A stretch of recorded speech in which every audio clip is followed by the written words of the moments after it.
got $340 worth of items in your cart.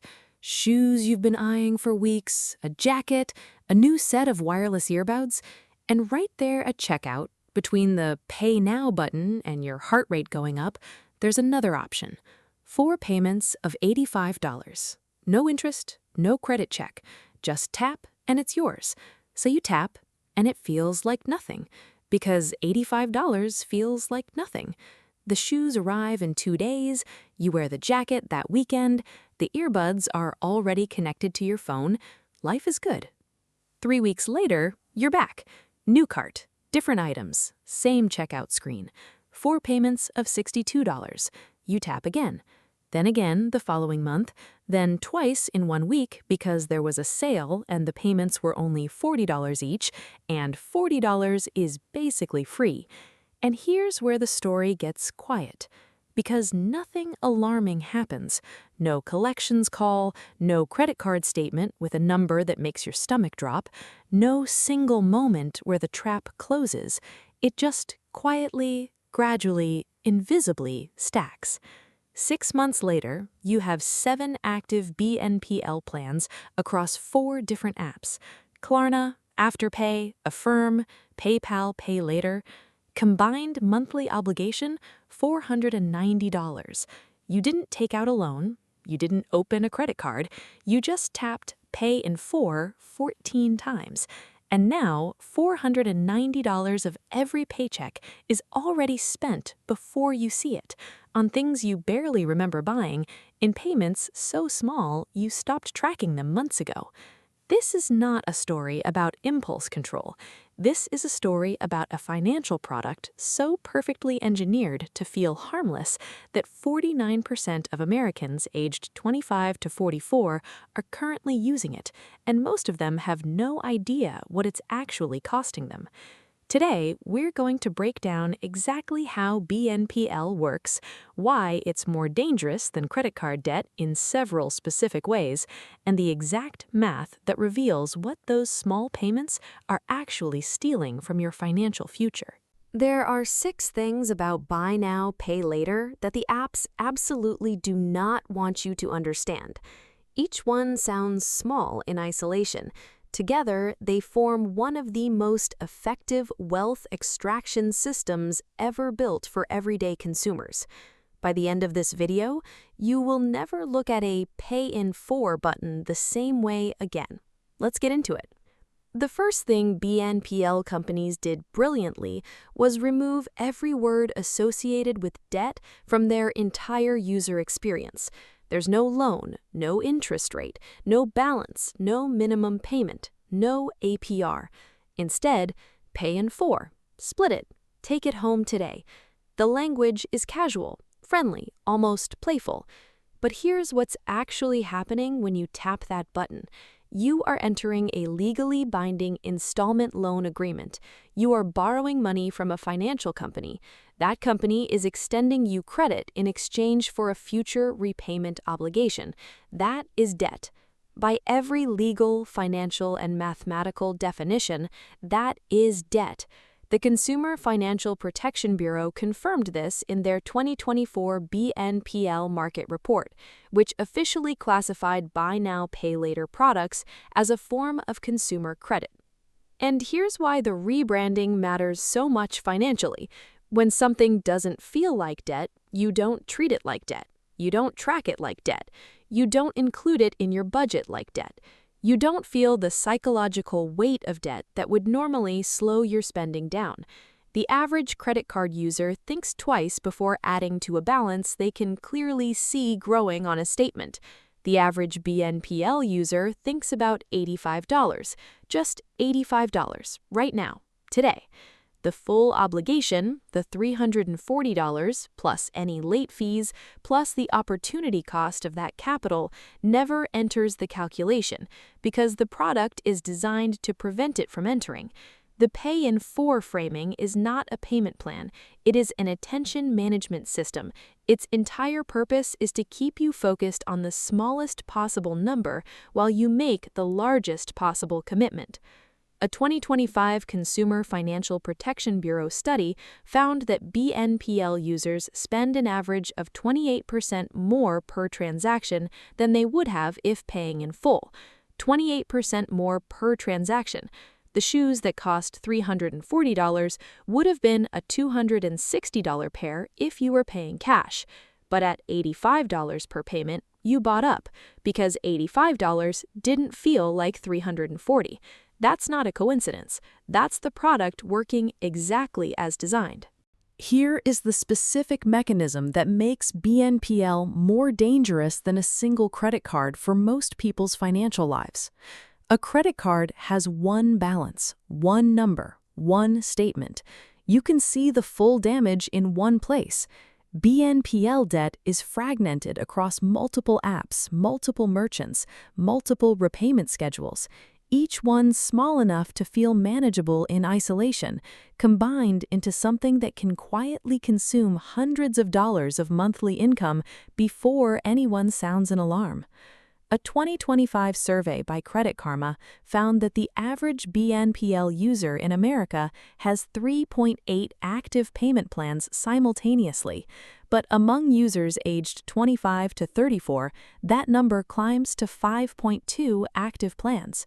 Let's do the math on what 5 active BNPL plans actually looks like in a monthly budget. Plan 1, clothing purchase. 4 payments of $45 equals $180 total. Plan 2, electronics. 4 payments of $87 equals $348 total.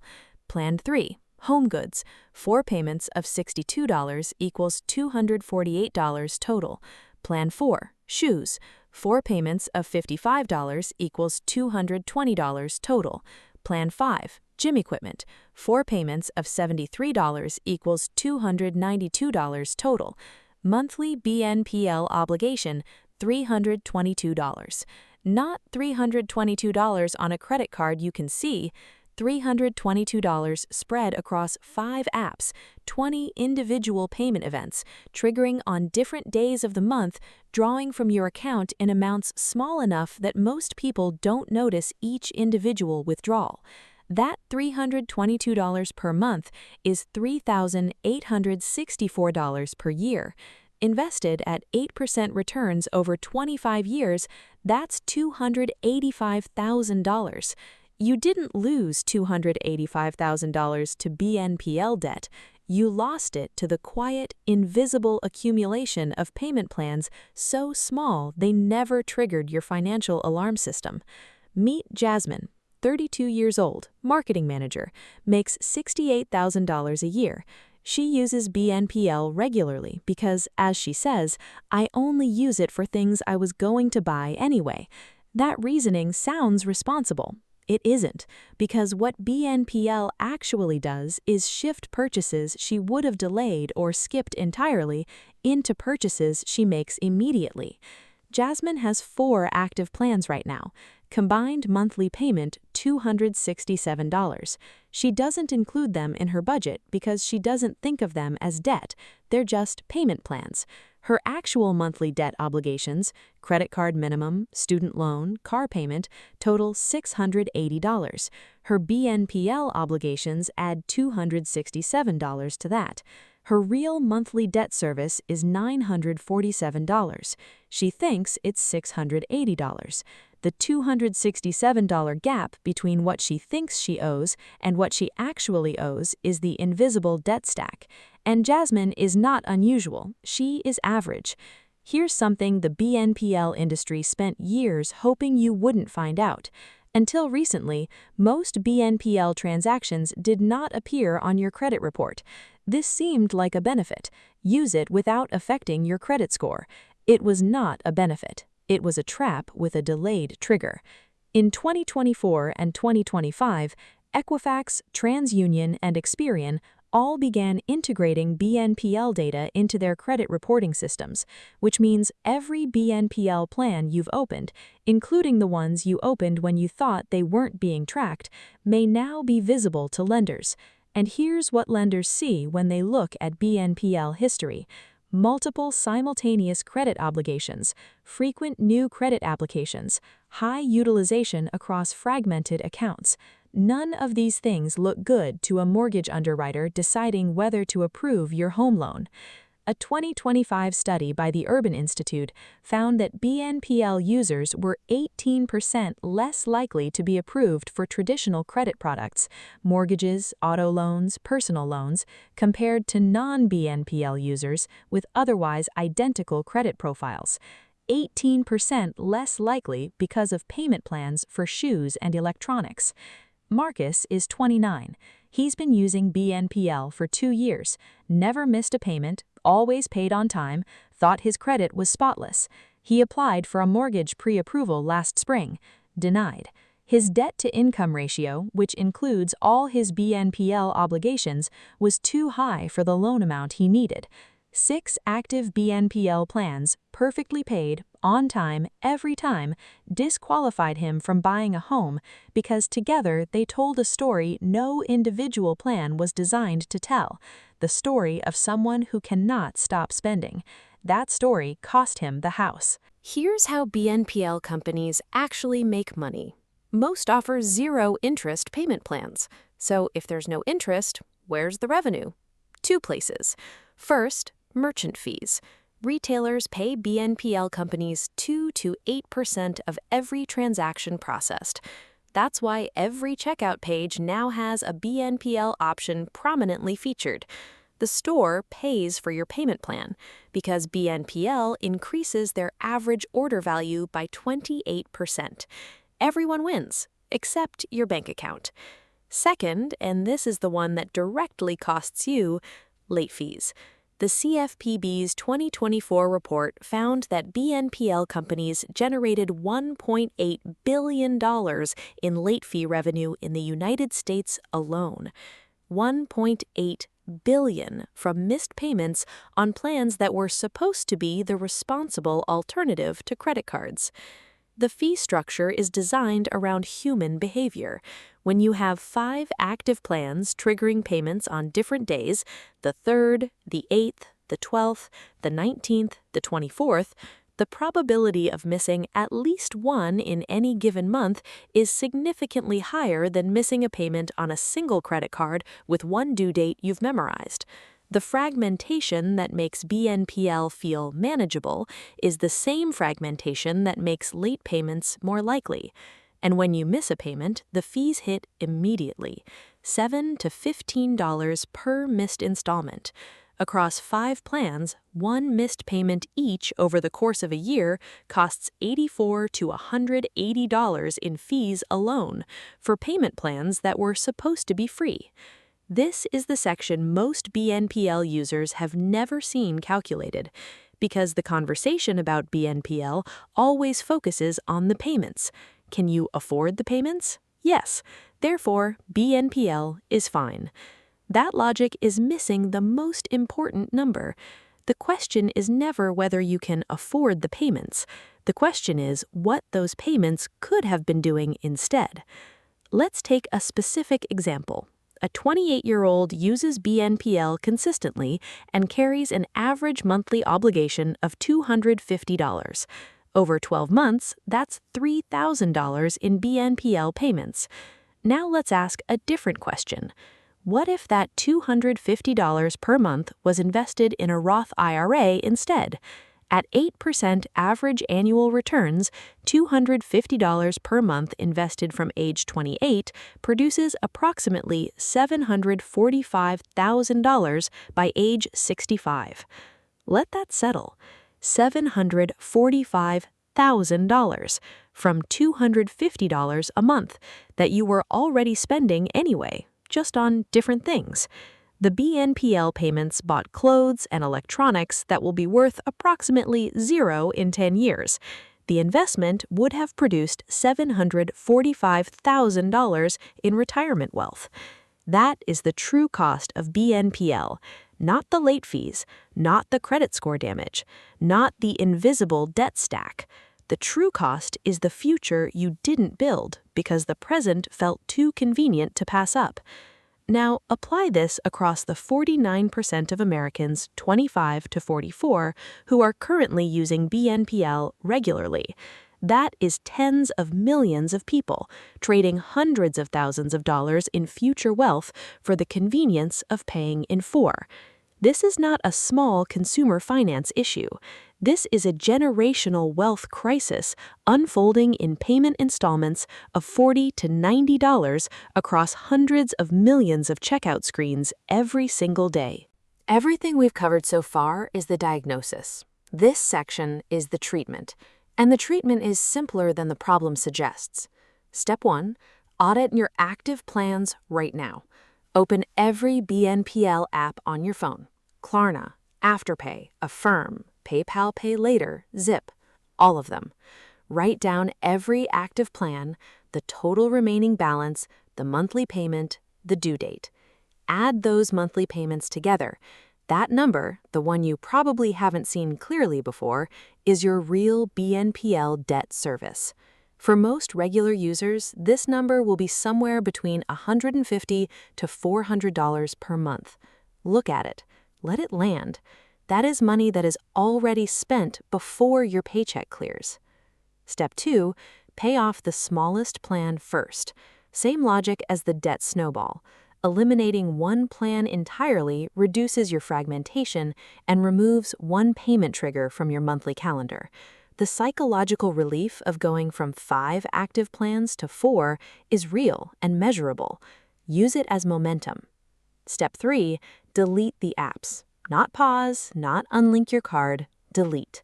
Because the Pay in 4 button is most dangerous at the moment of checkout, when your resistance is lowest and the $85 framing is doing its work.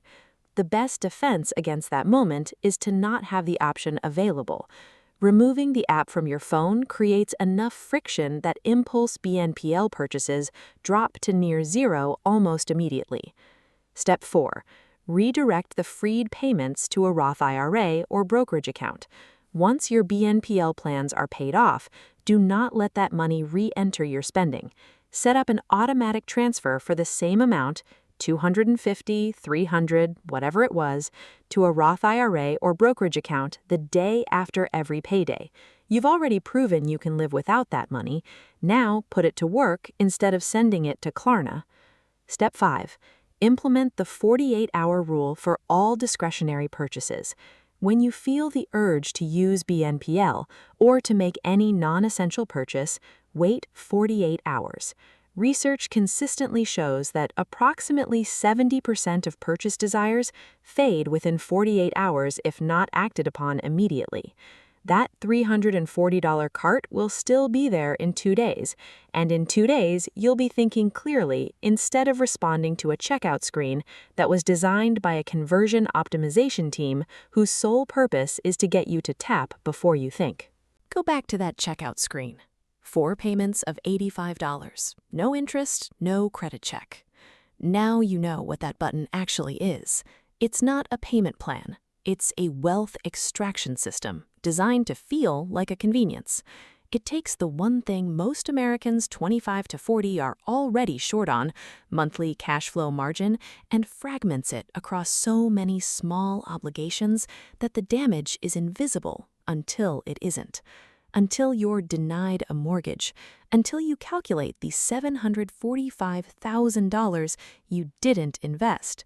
Until you look at your monthly obligations and realize $300 of every paycheck is already gone before you made a single conscious decision about where it should go. The people building generational wealth right now, quietly, invisibly, without posting about it, are not the people earning the most. They are the people who learned to see clearly through the marketing, who calculated the real cost, who decided that $745,000 at 65 was worth more than $85 at checkout today. That decision is available to you right now, before the next checkout screen. You just have to see the button clearly for what it actually is, and now you do. If this reframed how you think about BNPL, subscribe to Sarah Invests. Every video on this channel is built around one goal, showing you the financial traps that are open right now in 2026, designed for your generation, and exactly how to step around them. Next video, we're going into the speculative asset trap, why sports betting, crypto, and prediction markets feel like investing to millions of Americans, and the specific math that shows exactly what they're costing people who can least afford it. Subscribe so you don't miss it. And if you know someone who uses Pay in 4 without thinking twice, send them this video. It might be the most important 29 minutes you give them this year.